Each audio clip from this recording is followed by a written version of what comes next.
السلام علیکم دوستوں، کیا حال ہے آپ سب کا؟ میں امید کرتا ہوں کہ آپ سب خیریت سے ہوں گے۔ بادشاہ کا چور شیخ معظم الہی۔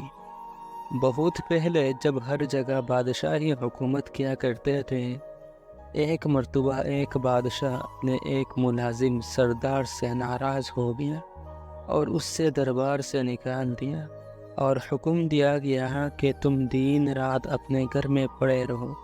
یہ بظاہر معمولی حکم تھا، کیونکہ دن رات گھر میں پڑے رہنا، کچھ کام کاج نہ کرنا اور فارغ وقت گزارنا بہت مشکل ہوتا ہے۔ ویسے بھی ایک آدمی ایک ہی جگہ اور ایک ہی قسم کے لوگوں میں رہتے رہتے گھبرا جاتا ہے اور تو اور بہت وحشت ہوتی ہے۔ چنانچہ اس کے ساتھ بھی ایسے ہی ہوا۔ وہ سارا دن پڑا رہتا اور کئی کام نہیں کر سکتا تھا۔ سردار بہت پریشان تھا، کیونکہ اس کے بچوں کے پیٹ بھرنے کا سوال تھا۔ جب وہ گھر سے باہر قدم نہیں نکالے گا تو بیوی بچوں کو کھلائے گا کہاں سے؟ اتفاق سے کچھ دنوں کے بعد بادشاہ، وزیر اور شہزادے بلائے گئے۔ سردار کو ایک ترکیب سوجھی تو اس کی آنکھیں چمک اٹھیں۔ اس نے اپنی بیوی کو پڑوس میں ایک قیمتی جوڑا لانے کے لیے بھیجا۔ وہ پڑوس سے قیمتی جوڑا لے آئی۔ سردار نے جلدی سے قیمتی جوڑا پہنا اور گھر سے نکل پڑا اور شان سے چلتا ہوا شاہی دربار میں جا پہنچا۔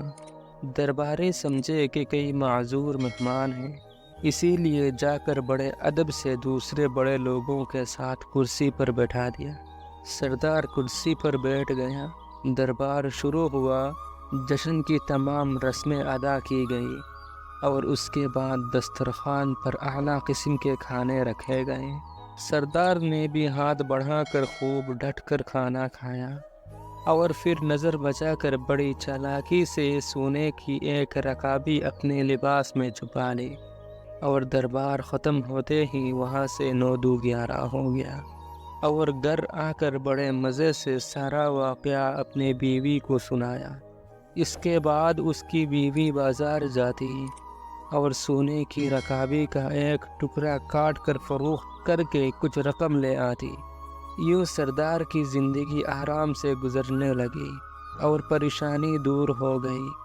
ادھر دربار کے ملازموں نے دیکھا کہ سونے کی ایک رکابی کم نکلی ہے تو بیچارے بہت گھبرائے۔ بادشاہ نے ان کی حالات دیکھ کر کہا کہ تم سب کیوں پریشان ہو؟ مجھے معلوم ہے کہ سونے کی رکابی غائب ہو گئی اور اب وہ تمہیں نہیں ملے گی۔ مجھے یہ بھی معلوم ہے کہ وہ رکابی کس نے چرائی ہے۔ اگلے سال پھر جشن ہوا اور دربار مہمانوں سے بھر گیا۔ جشن کے اختتام پر مہمانوں کو کھانا دیا گیا۔ سردار اس موقع پر بھی موجود تھا۔ کھانا کھانے کے بعد پھر اس نے نظر بچا کر بڑے اطمینان سے ایک سونے کی رکابی اپنے لباس میں چھپا لی۔ دربار ختم ہوا تو مہمان جانے لگے تو سردار بھی محل کے دروازے سے باہر نکلنے لگا۔ اچانک بادشاہ سامنے آ گیا اور بادشاہ کو دیکھ کر وہ بہت سٹ پٹایا اور گھبرا کر ادھر ادھر دیکھنے لگا۔ بادشاہ نے ہاتھ بڑھا کر اس کا ہاتھ پکڑا اور کہا کہ پچھلے سال کی رکابی ختم ہو گئی، جو پھر ایک اور رکابی لے جانا چاہتے ہو؟ یہ سنتے ہی سرکار کے ہوش اڑ گئے اور خوف کے مارے کانپنے لگا۔ آخرکار بادشاہ کے قدموں پر گر پڑا اور کہنے لگا، حضور کے حکم کی تعمیل میں مجھے میرے گھر میں بند کر دیا گیا تھا۔ کئی مہینوں تک پریشان اور تندرست رہا، آخر مجبور ہو کر یہ حرکت کی۔ حضور مجھے معاف کر دے۔ بادشاہ کچھ دیر سوچتا رہا، پھر کہنے لگا کہ اچھا، ہم نے تمہیں معاف کیا اور تمہاری ملازمت بھی بحال کر دی۔